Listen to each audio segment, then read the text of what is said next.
आज हम accounts payable के प्रोजेक्ट के बारे में बात करने वाले हैं और ये एक रियल प्रोजेक्ट है जिसमें क्लाइंट आपको रियली पे कर सकता है। इससे पहले भी हमने अकाउंट्स पेबल के ऊपर वीडियो बनाया था, लेकिन उस पर हमने आपको बताया था कि कैसे आप पीओ को क्रिएट कर सकते हैं और उसके बाद कैसे आप जो आपका परचेस इनवॉइस है उसको आप क्रिएट कर सकते हैं। लेकिन अगर आप किसी ऐसी कंपनी की अकाउंटिंग कर रहे हैं जहाँ पे जो इन्वेंट्री है उसको भी मैनेज करना होता है, तो उस केस में आपको जो इन्वेंट्री ट्रैकिंग है उसको भी आपको देखना पड़ता है कि जो इन्वेंट्री है वो ऐड हुई है कि नहीं हुई है, या फिर जब आपने सोल्ड आउट किया है तो कितनी इन्वेंट्री आपकी बची है।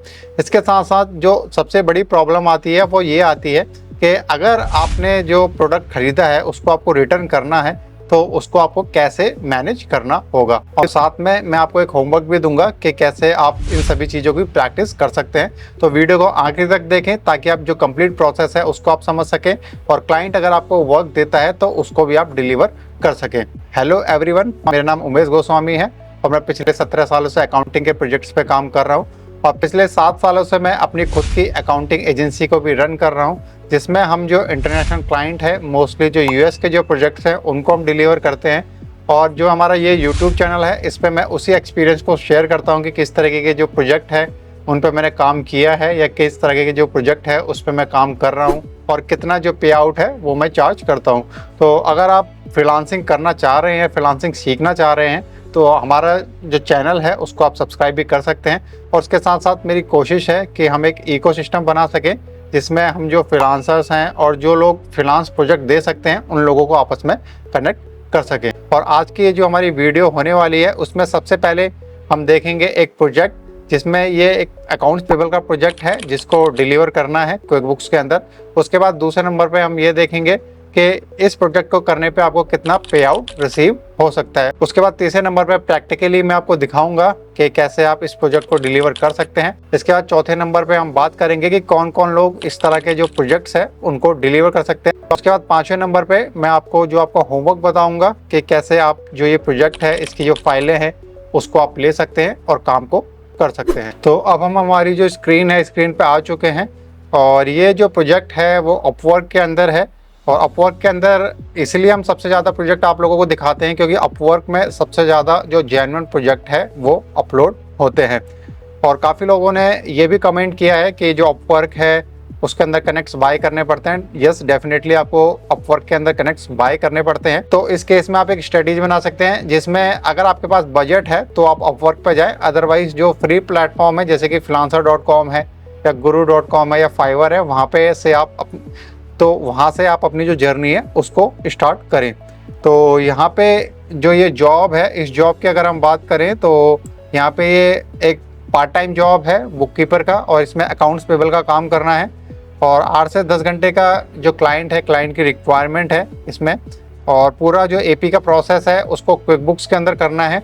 और यहाँ पे जो सबसे इम्पोर्टेंट चीज़ है वो ये कि आपको जो इन्वेंट्री है उसकी ट्रैकिंग को भी मैनेज करना है। क्विक बुक्स के अंदर सबसे ज़्यादा प्रॉब्लम आती है, लोगों को पता ही नहीं लगता कि कैसे जो इन्वेंट्री है उसके बारे में पता लगाया जाए, कितनी इन्वेंट्री उनके पास है। इसके साथ ही अगर आपने कोई रिटर्न किया है आइटम तो वो आपकी जो एंट्री है उसको आप कैसे प्रोसेस करोगे। और इसमें अगर हम प्रोजेक्ट के और डिटेलिंग की बात करें तो ये 6 महीने से ज़्यादा का प्रोजेक्ट है। अगर कोई भी अकाउंटिंग का टास्क है वो अगर रिकरिंग है, मोस्टली जो अकाउंट्स पेबल है, अकाउंट रिसीवेबल है, बैंक रिकन्सिलिएशन है, ये रिकरिंग टास्क ही होते हैं। तो इसमें क्लाइंट मोस्टली आपको 6 महीने से ज़्यादा के लिए हायर करता है। तो 6 महीने से ज़्यादा के लिए क्लाइंट हायर इस प्रोजेक्ट में कर रहा है। तो ये तो वही प्रोजेक्ट की डिटेल। इसके बाद अगर इसमें हम पे आउट की बात करें तो क्लाइंट अच्छा खासा पे आउट, दैट मीन्स कि $25 to $50 पे करने को रेडी है। दैट मीन्स कि आप इस प्रोजेक्ट में अगर काम करते हैं तो more than 2 lakh per month इसमें आप कमा सकते हैं। तो अच्छा खासा इसमें पे आउट है और यूएस का ये क्लाइंट है। अभी हमने पे आउट तो देख लिया, अब हमें ये देखना होगा कि ये जो प्रोजेक्ट है इसको हम कैसे डिलीवर करेंगे। तो इस प्रोजेक्ट को डिलीवर करने के लिए हमारे पास कुछ इन्वॉइसेस हैं।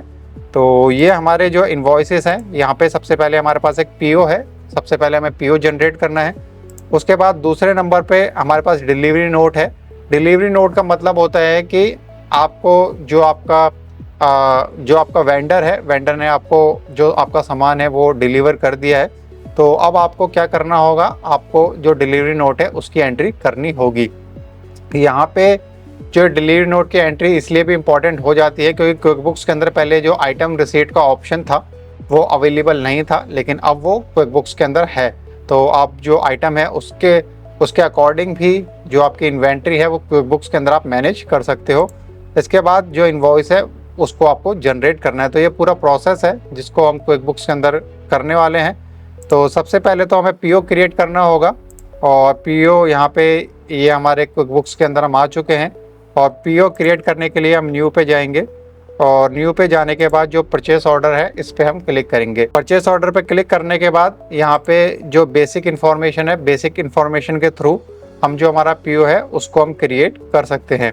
एक तरीके से हम इसको 3 वे मैचिंग भी कह सकते हैं कि यहाँ पे जो हमारा पीओ है उसको भी हम एंटर कर रहे हैं, जो आइटम हमारे रिसीव हो रहे हैं उनको भी हम देख रहे हैं, और साथ में जो हमारा इन्वॉइस होगा, इन्वॉइस से भी जो हमारे आइटम हमने रिसीव किए हैं उसको हम ट्रैक करेंगे, उसको मैच करेंगे। तो यहाँ पे जो पीओ नंबर है हमारे पास, और पीओ नंबर के साथ हमारे पास जो हमारा वेंडर है वो भी है। तो वेंडर है हमारा ब्राइट पाथ हार्डवेयर को, और इसको वेंडर को क्रिएट करने के काफ़ी सारे तरीके हैं क्विकबुक्स के अंदर। जो डायरेक्ट तरीका है उसको हम यूज़ करने वाले हैं। तो डायरेक्ट तरीके में हम यहाँ पे जो ऐड न्यू है, ऐड न्यू पे जाके इसको क्रिएट करेंगे। यहाँ पे ज़्यादा वेंडर की हम इंफॉर्मेशन नहीं लिखने वाले, बेसिक जो इन्फॉर्मेशन है उसके साथ ही वेंडर को क्रिएट हम यहाँ पे करेंगे। अगर आप किसी क्लाइंट के लिए काम कर रहे हैं तो जब आप वेंडर क्रिएट करते हो तो और भी इंफॉर्मेशन आपको लेनी चाहिए। जैसे अगर आपके पास जो आपका वेंडर है उसकी बैंक इन्फॉर्मेशन नहीं है और क्लाइंट आपका उसको ACH करता है, तो वो भी आपके पास होना चाहिए कि जो बैंक इन्फॉर्मेशन है, जो राउटिंग नंबर है, साथ में अगर उसने W9 नहीं दिया है तो W9 भी आपको लेना चाहिए। तो यहाँ पे जो वेंडर है उसको हम यहाँ पे सिंपली जो उसका नेम है, नेम से यहाँ पे हम उसको क्रिएट करके सेव करेंगे। तो यहाँ पे हमने इसको सेव कर लिया है। वेंडर हमारा ये यहाँ पे बन चुका है। तो जैसे कि आपने देखा कि कुछ भी ज़्यादा इसमें हैसल नहीं हुई, सिंपली हमने ऐड न्यू पे क्लिक करके वेंडर हमारा क्रिएट कर लिया। और वेंडर क्रिएशन के बाद जो पीओ नंबर है उसको हम अपडेट कर सकते हैं। तो यहाँ पे देख लेते हैं, पीओ नंबर है हमारे पास, तो पीओ नंबर यहाँ पे हम अपडेट कर सकते हैं। और कौन सी डेट में हमारा पीओ है, तो ये जो पीओ है वो अगस्त 18 तारीख का ये पीओ है। इसको अगस्त 18 तारीख इसको हम कर सकते हैं। और पीओ की जो डेट है, पीओ की डेट डालने के बाद जो नेक्स्ट चीज़ हमें करनी है वो हमारा जो आइटम क्रिएशन है वो हमें करना है।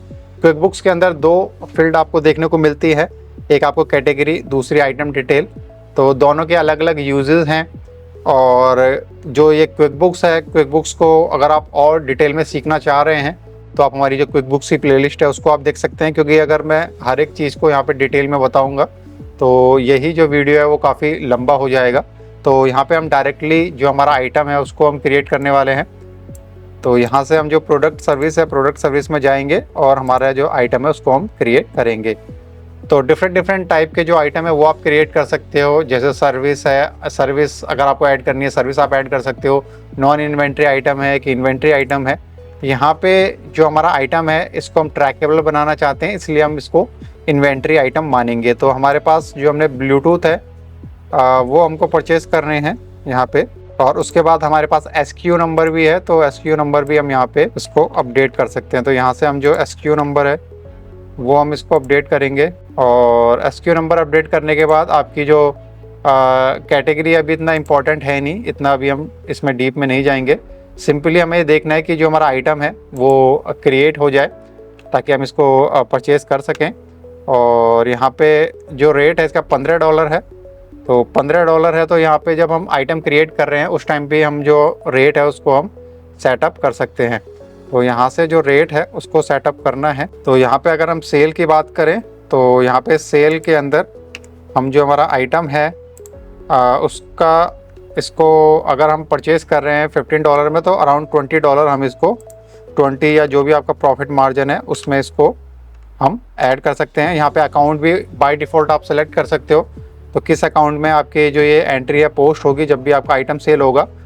तो यहाँ पे इसको हम करेंगे प्रोडक्ट सेल, ऐसा कुछ हम इसमें डाल सकते हैं। ऐसा बिल्कुल भी नहीं है कि यहाँ पे अगर आपने बाय डिफ़ॉल्ट कोई भी नंबर या कोई भी अमाउंट या कोई भी अकाउंट नंबर आपने डाल दिया है तो उसको आप बाद में चेंज नहीं कर सकते। जब आप एंट्री पोस्ट कर रहे हैं तो उसको भी आप चेंज कर सकते हैं।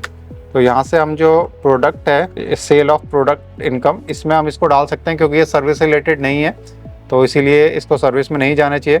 परचेजिंग की बात कर लेते हैं, तो यस हम इसको परचेज़ करने वाले हैं, और उसमें भी हम ये जो बाय डिफ़ॉल्ट इसकी कॉस्ट है यहाँ पे 15 जो हमारा रेट है उसको हम यहाँ पे ऐड कर सकते हैं। कोई प्रिफर्ड वेंडर है तो उसको भी हम यहाँ पे ऐड कर सकते हैं। तो $15 यहाँ पे हम ऐड करेंगे, और किस अकाउंट में ये पोस्ट होगी, अगर जब भी ये एंट्री किसी एक्सपेंस अकाउंट में जाएगी तो ये परचेज में पोस्ट होगी। और यहाँ पे थोड़ा सा एक बार और इसको ऊपर देख लेते हैं, जो हमारा आइटम है, तो इसको अगर हम आइटम को ऊपर देखें तो यहाँ पे जो सबसे बड़ी प्रॉब्लम है वो ये कि ये item as a service create हो रहा है। तो यहाँ पे हमें इसको चेंज करना होगा और इन्वेंट्री आइटम करना होगा। और इन्वेंट्री आइटम हम इसमें करेंगे तो बैलेंस शीट से रिलेटेड जो अकाउंट है वो भी हम इसमें देख पाएंगे कि अगर हमें बैलेंस शीट से रिलेटेड जो ये एंट्री पोस्ट होगी वो कहाँ पर होगी उसको देखना है। और यहाँ पे क्वांटिटी कितनी है, तो अगर आपने कोई भी जो इसकी आपकी आइटम है इसकी क्वांटिटी आपके पास नहीं है और आप अभी इसको परचेस कर रहे हैं तो इसको हम 0 कर सकते हैं। तो अभी इसको 0 ही करेंगे। अगर कोई ओपनिंग क्वांटिटी है तो उसको हम ऐड कर सकते हैं। तो यहाँ से अभी जो डेट है, डेट भी हमको डालनी है। आज की डेट की ही हम जो इसके नंबर्स है वो हम अपडेट कर देते हैं कि आज ये 0 है इन्वेंट्री। और उसके बाद यहाँ पे परचेज डिस्क्रिप्शन ये भी हो चुका है, कॉस्ट ऑफ गुड सोल्ड। तो अब हमारी जो एंट्री है कॉस्ट ऑफ गुड सोल्ड में जाएगी, एज ए एक्सपेंस ये जो एंट्री है वो पोस्ट नहीं होगी। एक बार फिर से देख लेते हैं, क्योंकि यहाँ पे सेटअप के टाइम पे अगर कोई गड़बड़ होगी तो उसका जो इम्पैक्ट है वो आपके बुक्स में नहीं आएगा। यहाँ पे inventory asset account, that means कि जब भी आप इन्वेंट्री परचेज करोगे तो वो आपकी इन्वेंट्री में भी मूव होगी, बैलेंस शीट में भी मूव होगी। तो वो बैलेंस शीट में कहाँ मूव होगी, वो इन्वेंट्री एसेट अकाउंट के अंदर मूव होगी। तो यहाँ पे पूरा हम इसको देख चुके हैं, पूरा सेटअप बिल्कुल ठीक है। इसको सेव एंड क्लोज करके हमारा जो पीओ है उसको हम क्रिएट कर सकते हैं। तो यहाँ पे हमारा जो आइटम है वो ऐड हो चुका है। उसके बाद इसमें काफ़ी और भी फीचर हैं, लेकिन उन पे हम नहीं जाएंगे। और कितनी क्वांटिटी है वो देख लेते हैं। तो यहाँ पे 40 क्वांटिटी जो है हम वो ऑर्डर करना चाह रहे हैं। तो 40 क्वांटिटी ये आपका हो चुका है, और टोटल जो है वो $600 है। यहाँ पे जो ये आइटम है ये टैक्स एक्सक्लूसिव है, दैट मीन्स कि टैक्स आपको नहीं पे करना। तो सेव एंड क्लोज करेंगे। तो यहाँ पे जो पीओ की जो डेट है और यहाँ पे जो हमने आइटम ट्रैकिंग की जो डेट हमने रखी है उसकी वजह से हमें ऊपर एरर आ रहा है, तो इस चीज़ का भी ध्यान रखना है। तो यहाँ पे अब हमारे पास 2 ऑप्शन है, या तो जो आइटम की जो ट्रैकिंग है उसकी डेट हम चेंज करें, या फिर यहाँ पे जो हमारा पीओ है, पीओ की डेट को हम यहाँ पे आज की डेट का पीओ हम क्रिएट करेंगे, तब हम इसको सेव एंड क्लोज कर पाएंगे। तो यहाँ पे अब हमारी जो पीओ है, पीओ पोस्ट हो चुकी है। पीओ को पोस्ट होने के बाद जो अगले नंबर पे हमें करना है वो हमारा इनवॉइस पोस्ट करना है। काफ़ी लोगों को लगता है कि अगर हम इनवॉइस पोस्ट करेंगे तो जो हमारे जो आइटम हैं वो अपडेट हो जाएंगे। तो उसको भी देख लेते हैं। इन सब चीज़ों को देखने के लिए एक चीज़ और, यहाँ पे हम जो हमारा जो आइटम है इसकी जो ट्रैकिंग है उसको हम देख लेते हैं कि ट्रैकिंग में क्या हमें दिखाई दे रहा है। तो क्विक बुक्स के अंदर आप अलग अलग जगह पे जाके जो ट्रैकिंग है उसको आप देख सकते हो। तो यहाँ पे क्विक बुक्स के अंदर जो ट्रैकिंग है उस ट्रैकिंग को हमें देखना है। रिपोर्ट के अंदर भी जाके हम देख सकते हैं जो अभी हमने बनाया है। तो रिपोर्ट में हम जाएंगे और स्टैंडर्ड रिपोर्ट में जाएंगे। स्टैंडर्ड रिपोर्ट में जाने के बाद यहाँ पे जो इन्वेंट्री है, इन्वेंट्री से रिलेटेड जो रिपोर्ट है वो आपको देखने को मिलती है, who obs you project inventory. तो ये जो इन्वेंट्री है, इन्वेंट्री वैल्यूएशन डिटेल, इसमें अगर हम जाएंगे तो यहाँ पे अगर हमारे पास जो आइटम है वो अगर अवेलेबल होंगे ब्लूटूथ कीबोर्ड से रिलेटेड, तो उसकी हम जो इन्वेंट्री है वो देख पाएंगे। तो अभी हमारे पास हमने कोई भी ओपनिंग स्टॉक भी हमने 0 डाला था। और यहाँ पे इसको अगर हम देखें तो हमारे पास बोर्ड है, चेयर है, जनरल क्लोथिंग है, हेडफोन है। तो जो अभी हमने क्रिएट किया है उससे रिलेटेड कोई भी हमारे पास इन्वेंट्री स्टॉक में नहीं है। क्यों? क्योंकि अभी तक हमने कोई भी जो परचेजेस है, जो हमारी इन्वेंट्री है, उससे रिलेटेड नहीं की है। तो यहाँ पे अगर हम परचेज़ की एंट्री भी कर देंगे अगेंस्ट पीओ, तो देखते हैं कि हमारी जो इन्वेंट्री है वो अपडेट होती है कि नहीं। और यहाँ पे इसको एक चीज़ और कर सकते हैं, यहाँ पे हम इसको अपडेट करेंगे ऑल डेट्स के लिए, ताकि अभी तक जो रिपोर्ट है उसको हम देख सकें। तो यहाँ पे हमने इसको ऑल डेट्स के लिए अपलोड कर दिया है। और ये हमारा जो ब्लूटूथ कीबोर्ड है इसको हम देख सकते हैं, अभी इसकी क्वांटिटी 0 है। तो यहाँ पे अभी कुछ भी इसका हमारे पास नहीं है ब्लूटूथ कीबोर्ड का, इसीलिए ये 0 है। और यहाँ पे इसको अगर हम चाहें तो हाइड भी कर सकते हैं, जो भी क्वांटिटी आपके पास 0 है, जिसकी कोई वैल्यू नहीं है, उसको हम क्विक बुक्स के अंदर हाइड भी कर सकते हैं। लेकिन अभी हम ये देखना चाह रहे हैं कि क्या चेंजेस हमारे जो बुक्स है उसमें आते हैं जब हम परचेस इनवॉइस पोस्ट करते हैं या फिर आइटम रिसीट को पोस्ट करते हैं। तो यहाँ पे अब हम जो हमारी एंट्री है उसको हम पोस्ट करेंगे। तो एंट्री को जो एंट्री हमें पोस्ट करनी है वो हमें परचेस इनवॉइस की पोस्ट करनी है अगेंस्ट पीओ।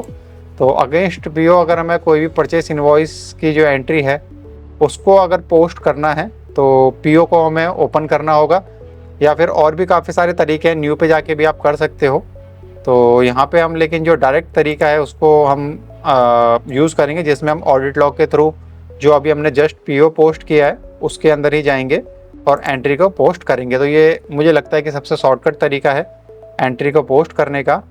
तो इस पर हम जाएंगे पीओ पे, और यहाँ पे जाने के बाद जो हमारा परचेस ऑर्डर है पीओ, इसको हम ओपन करेंगे। पीओ को ओपन कर लेते हैं। तो यहाँ पे जो हमारा पीओ है, पीओ को हम ओपन कर चुके हैं। और पीओ को ओपन करने के बाद हमारे पास यहाँ पे 2 ऑप्शन है, रिसीव आइटम और कॉपी टू बिल। अगर हमें इनवॉइस क्रिएट करना है तो कॉपी टू बिल करना है, और अगर हमें आइटम को रिसीव करना है, दैट मीन्स कि आइटम रिसीट की एंट्री पोस्ट करनी है, तो रिसीव आइटम पे हमें क्लिक करना है। तो अभी हम पहले इनवॉइस को हम जो है क्रिएट करने वाले हैं, दैट मीन्स कि जो हमारा वेंडर है उससे जो हमें इनवॉइस मिला है उसको पोस्ट करने वाले हैं, और देखेंगे कि उसका कोई इम्पैक्ट हमारी जो क्वांटिटी है उस पर आएगा कि नहीं आएगा। तो यहाँ पे सारी की सारी जो डिटेल्स हैं वो आ चुकी हैं और टर्म्स सब कुछ है। अभी यहाँ पे हमारे पास इनवॉइस भी है।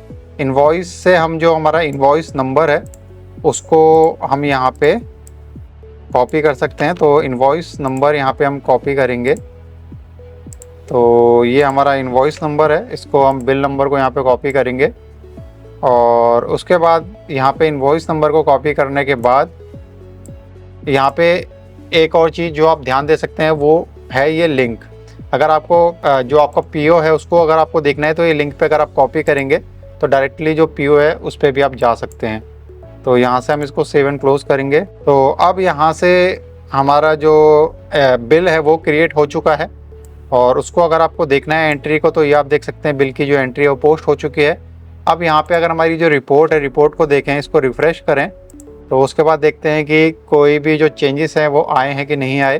तो यहाँ पे जो रिपोर्ट है, रिपोर्ट के अंदर यहाँ पे चेंजेस देखेंगे। तो यहाँ पे अगर हम रिपोर्ट के अंदर देखें तो रिपोर्ट में हमारे पास यहाँ पे अभी भी कोई भी जो क्वांटिटी है वो ऐड नहीं हुई है।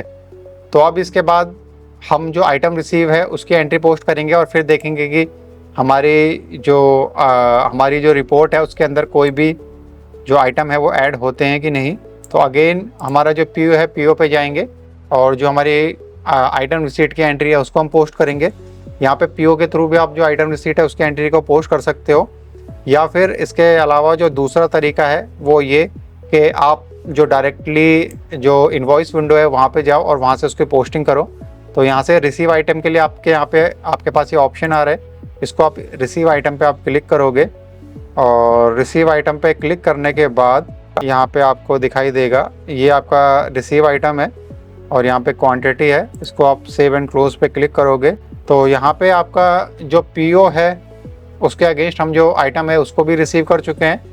अब इसके बाद देखते हैं कि जो हमारी इन्वेंट्री वैल्यूएशन रिपोर्ट है उसके अंदर कोई चेंज आता है कि नहीं आता। तो एक बार फिर से हम जो इसको रिफ़्रेश करेंगे तो अब हम यहाँ पे देखें तो हमने जो आइटम रिसीट की एंट्री पोस्ट की है उसकी वजह से जो 40 क्वांटिटी है वो आपकी इन्वेंट्री में आ चुकी है, और अब जो इन्वेंट्री की जो कॉस्ट है वो $600 है। अब यहाँ पे जो ये $600 है या 40 क्वांटिटी है, यहाँ तक तो सब कुछ ठीक है। लेकिन एक और चीज़ जो इम्पोर्टेंट वो ये है कि अगर आप किसी क्लाइंट के लिए काम कर रहे हैं तो काफ़ी लोगों को लगता है कि इन्होंने परचेस इनवॉइस की एंट्री पोस्ट कर दी तो वहाँ पे उनका काम ख़त्म हो गया, लेकिन ऐसा नहीं है।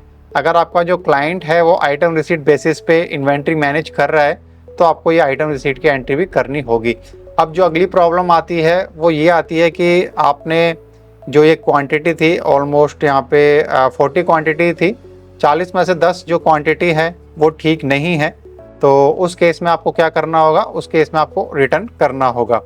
और साथ में यहाँ पे जो हमने एंट्री पोस्ट की है आइटम रिसीट की, यहाँ पे हमने कोई भी सपोर्टिंग नहीं लगाया है। लेकिन अगर आप किसी भी क्लाइंट के लिए काम कर रहे हैं तो अकाउंटिंग एक ऐसी चीज़ है जिसमें आपकी जो सपोर्टिंग है वो काफ़ी ज़रूरी होती है। तो यहाँ पे जो सपोर्टिंग है इसको भी आपको ज़रूर अटैच करना चाहिए।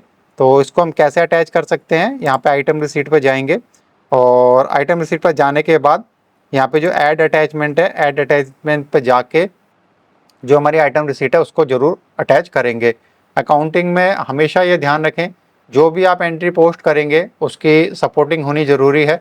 और सपोर्टिंग कभी भी इधर उधर नहीं होनी चाहिए कि आपने किसी ड्राइव में सेव की हुई है या कहीं आपने कोई फिजिकल जो पेपर है वो रखा हुआ है। जो सपोर्टिंग है, अगर आप कोई अकाउंटिंग सॉफ्टवेयर यूज़ कर रहे हैं तो ज़्यादातर यही कोशिश रहती है कि जो सपोर्टिंग है वो उस अकाउंटिंग सॉफ्टवेयर के अंदर ही हो, ताकि जब ऑडिट हो तो उस टाइम पे आपको जो डॉक्यूमेंट है इधर उधर ना देखना पड़े। तो यहाँ पे डिलीवरी नोट है हमारे पास, इसको हम अटैच कर लेंगे। तो इससे होगा ये कि आज से 5 साल बाद या 10 साल बाद जब भी ऑडिट होगा या आप ये ट्रांजैक्शन देखेंगे और आपको नहीं पता लगेगा कि ये जो ट्रांजैक्शन है ये कहाँ से आई है, तो सिंपली आप जो ये डॉक्यूमेंट है, सपोर्टिंग डॉक्यूमेंट आप देखेंगे। तो ये काफ़ी इंपॉर्टेंट चीज़ है। हमेशा अकाउंटिंग में हम जो है बात करते हैं एंट्री पोस्टिंग की और कितनी ज़्यादा हमें नॉलेज है, लेकिन जो बेसिक चीज़ें होती है, छोटी छोटी चीज़ें, सपोर्टिंग को मैनेज करना, फोल्डर्स को मैनेज करना, कितनी बार इसी में काफ़ी ज़्यादा जो अकाउंटेंट है वो फेल हो जाता है। इवन जो एक्सपर्ट अकाउंटेंट है वो भी जो डेटा है उसको मैनेज नहीं कर पाते। तो ये भी स्किल आप लोगों को सीखनी चाहिए। तो आइटम रिसीट हम पोस्ट कर चुके हैं। अब हमें जो हमारे जो डिफेक्टिव आइटम है, डिफेक्टिव आइटम को रिटर्न करना है। तो उसमें कोई भी मुश्किल नहीं है। यहाँ पे हम जो हमारा वेंडर क्रेडिट है, वेंडर क्रेडिट को यूज़ करेंगे। और जैसे कि सपोज़ जो 10 आइटम है वो डिफेक्टिव है, तो यहाँ पे जो हमारा सेम जो हमारा वेंडर है उसके लिए हमारा जो वेंडर क्रेडिट है उसको हम पोस्ट करेंगे। तो हमारा जो वेंडर है वो है ब्राइट पाथ। यहाँ पे थोड़ा नाम भी इसका थोड़ा सा गड़बड़ हो चुकी है, उसको भी हम एडिट कर सकते हैं। लेकिन अभी हमारा जो फोकस है वो आइटम रिसीट के थ्रू किस तरीके से मैनेज करना है उसके ऊपर है। तो ब्राइट पाथ यहाँ पे हमारा जो ये वेंडर है उसको हम सेलेक्ट कर चुके हैं। उसके बाद जो अगली चीज़ है वो है हमारा जो नंबर है, जो हम डेबिट नोट नंबर हम रेस करना चाहते हैं, वो डेबिट नोट नंबर। और उसके बाद सबसे इम्पॉर्टेंट, आपने क्या आइटम आपको रिटर्न करना है वो आपको ऐड करना होगा। तो यहाँ से हमारा जो आइटम है जिसको हमें रिटर्न करना है वो है bluetooth keyboard. I think bluetooth keyboard ही है, एक बार क्रॉस चेक कर लेते हैं। ब्लूटूथ कीबोर्ड, और इसकी हम कितनी क्वांटिटी वापस करना चाहते हैं, 10। तो ठीक है, हमने जो एंट्री है उसको ऐड कर लिया है। उसके बाद सेव एंड क्लोज। यहाँ पे सेव एंड क्लोज करने के बाद अब उसके बाद यहाँ पे अगर हमारा जो वैल्यूशन है उसके अगर हम डिटेल देखें तो वैल्यूशन की डिटेल के अंदर 40 क्वांटिटी हमने परचेज़ की थी, 10 हमने रिटर्न कर दी। तो उसके बाद जो बैलेंस आपका बचता है वो 30।